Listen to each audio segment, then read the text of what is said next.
Hey guys, welcome back to Health 110. It's hard to believe that by the time this chapter is due, we'll be in March already. The semester's flying by. Just make sure you keep bringing your A game and stay on top of those due dates. All right, so we're switching gears from nutrition to physical activity. Obviously, those two things complement each other.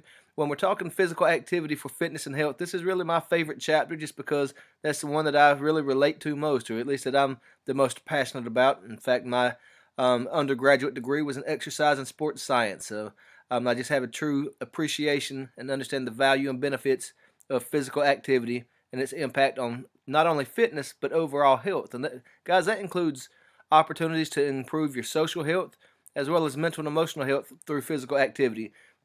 And so this week's pretty much business as usual. You've got your Chapter 6 intro video, a couple cool videos that will explain, for example, a benefit beyond just the physical side of physical activity or exercise, and then big mistakes sabotaging your workout. Just from personal experience and from spending quite a bit of time in the gym, I can tell you some common mistakes people make are that they overdo it too early on.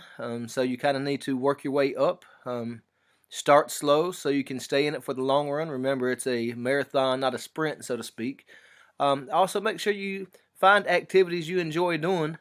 You're not going to commit to something unless you enjoy it. So there's several different ways, many ways, to include physical activity in your life. So it doesn't have to be like this structured gym routine.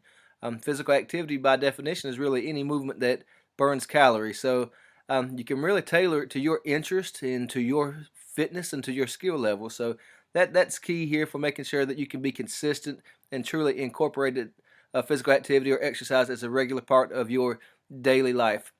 And you've got your PowerPoint, your lab, and your quiz. Guys, I can't remind you or tell you enough to continue every week to monitor this checklist bar.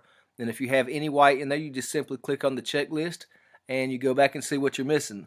If you're missing any assignments at all, you can go back and make them up. The only thing is, and I've said it several times now, if there's a 0 in the grade, and really the only grade that would count for really would be the quiz, where there may be a 0, you have to email me and say, hey, I made up the Chapter 4 quiz, can you correct the grade? Other than that, all other grades will correct themselves. We only have to take out the zeros, but I can't do that unless I know that you've made up the assignment. All right, I've rambled enough. As always, I'm here for you. If you have any questions, I'm just an email away.